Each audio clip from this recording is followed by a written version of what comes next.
Hey, Walker, thanks for your time. Uh, what there's a lot of expectations around this group. It's a young, talented bunch of players and a team. How do you guys handle that expectation now that you've reached the end of the line in qualifying and where this team should be when these final three games are over? I think we're excited. You mentioned it's a young group, but it's also a group that has a lot of experience at the club level, playing in big games, and then now also having a full World Cup qualifying cycle in front of us. And so, guys have gotten good minutes, they've gotten good experience, and then now we obviously head into a very important window with confidence and excitement because we are 3 games away from achieving that goal of qualification. Is there a level of nervousness or anxiety now that we're at the end and there's not much room for error anymore? I don't think it's nervousness. I think it's, again, excitement. It's, at this level, you want to play in big games. You want to have that responsibility and recognize the importance of it and embrace it. And so I think we have that kind of DNA amongst a lot of our players. And so, again, just excitement and ready to kind of get going. Next will be Drake Hills from the Tennessean. Yeah, Walker, good to see you again. The platforms are already elevated, and you've mentioned obviously this matchup historically, and it's Mexico at the Azteca. But given the obvious objective for you guys specifically in going to Qatar, what's at stake? What do you think in this game? And given the timing of it, right? It's the first of the 3. That's the first question I had. And the second part is obviously points-wise, record-wise, you and the U.S. and Mexico are right there neck and neck, but with different schedules, right? How do you think that plays into the way you guys are thinking and how this game may turn out? I mean, there's no question it's a very important game for both teams, being tied where we are in the table. And so it does hold importance. But at the same time, I think we're approaching each game in the same manner. We're trying to get points. We're trying to hit that qualification mark. And so we're prepared to go in there and try and grab 3 points, no doubt about it. And then we'll try and do the same again in Orlando and again in Costa Rica. We're going to try to win these games, have good performances, and ultimately that's what's going to help us reach our goal. Next will be Sam Stejskal from The Athletic.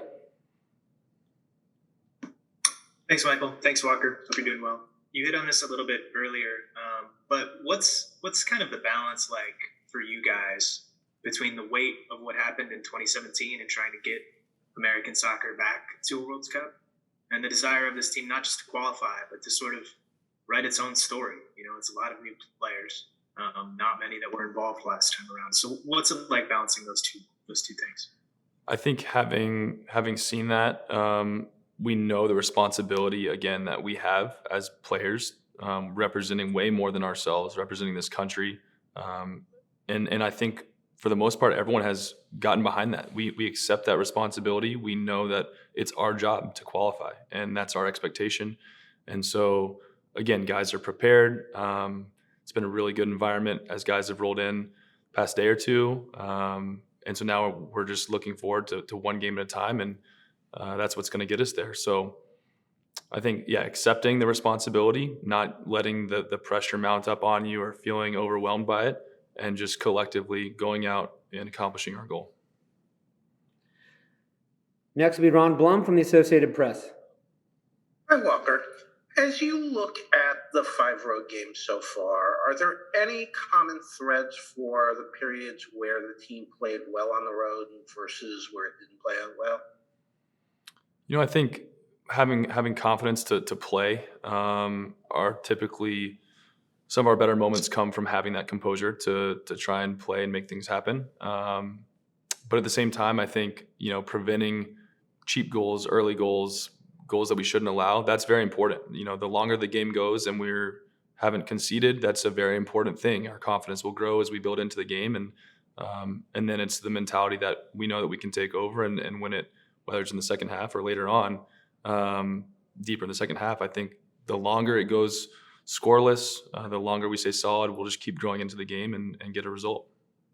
What has been the stretch on the road you thought the team played most effectively? Yeah, I'm trying to go through all the games in my head right now as well. I thought we started out really well in Jamaica. The first 10, 15 minutes I thought was how we should come out. We were very aggressive. We got the early goal, and we seemed to be in control before the long distance strike. That's the kind of start that we need. Being on the front foot, pressing, winning balls in the opponent's half, and trying to create chances on goal. And if we can get off to good starts again, like we did there, then I like our chances a lot. Next will be Jeff Carlisle from ESPN FC. Thanks, Michael. Hi, Walker. You guys have had this run of really good results against Mexico of late. I mean, to what degree can you take things out of those wins? And kind of on a different line, you've moved back and forth between a 3-man and a 4-man back line at club level a lot. I mean, coming into a national team environment, how tricky is that kind of transition? I think we can take some confidence from those games, just knowing that, hey, we've done it before, we can do it again. But at the same time, it's qualification. Those games don't matter anymore, and it's again about qualifying for the World Cup, and it's a very important game for both teams. So sure, we can take some confidence that we've played well in the past against them this year. And then in terms of the rotating between a 3-man, 4-man, we train it a lot. We go over these kinds of pattern play or tactics a lot to determine, okay, how does it look on the training field? Is it something that we want to incorporate into this game?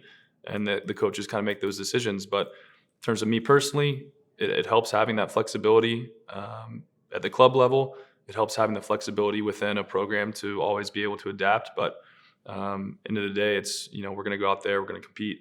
Allow the coaches to make some tactical changes if they see it fit, whether that's before a game, during a game, and we'll be ready as players, making sure that we understand that if that is necessary, we know exactly what our roles are and that everyone's on the same page. Next will be Daniel Nora from Univision.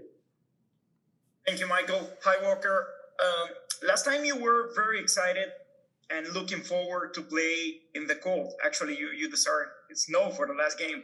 How about playing now in the altitude? And what have you heard from the teammates that went down to Mexico the last qualifiers? And what is your approach for this, considering all the facts that represent playing in a historic place for football? It'll be great. It'll be a great challenge for us. Not too much experience of playing in Azteca for a lot of guys. Certainly we have a few who were there and involved last cycle. And we know it's going to be a challenge for sure. But again, just in the same way that we prepared for that game in Minnesota, from a mental standpoint, I thought we approached that the right way. And this is no different. Yes, it'll be challenging.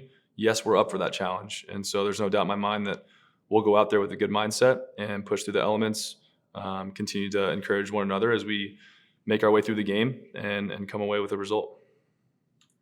We'll go to Doug McIntyre from Fox. Thanks, Michael. Thanks, Walker, for doing this. I know he hasn't reported yet or gotten there yet. Gio Reyna back in the team for the first time since the first window. What kind of boost does that give you guys with a couple of regulars out through injury this window? Thank you.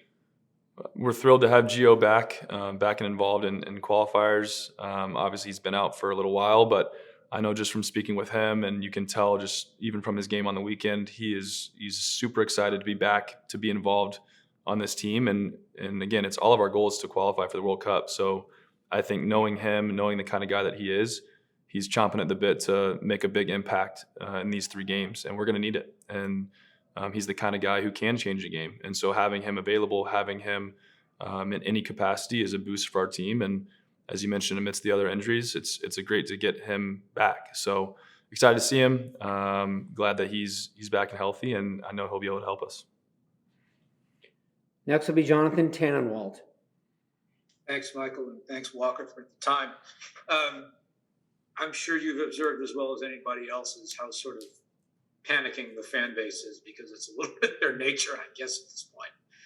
But, how important is it going to be, especially knowing that Mexico is going to throw the kitchen sink at you guys, given how the last results have gone and where, where they are in the standings and all that, calmness in the moment, calmness on the ball in the stadium, calmness going into all this with everything that's going on. Just keep your heads about you. How important is that? It's massive. It's huge. It's a big part of the potential success that we have is our ability to mentally stay calm, stay disciplined, stay organized, handle all of those things that you mentioned, all the different factors and elements, whether it's the altitude, whether it's them throwing everything at us. It's handling that in a good way, staying level-headed, and I think we have a group that's proven that we can do that. And so, again, building off of the mental strength that we had in that Minnesota game, we'll embrace it again and come out with a really good mindset to get a result in Mexico. We'll go to Felipe Cardenas. Hey, thank you, Michael. Walker, I'm just wondering, what do you take away from your performance in Cincinnati when you faced Raul Jimenez? What did you learn from facing that type of striker? And just when you face the front line that Mexico has, both centrally and those two wing players that come off and sort of switch on and off, whether they're central on the wings. What do you take away from those performances? What are you learning from the Mexico attack? Well, they have a lot of talent.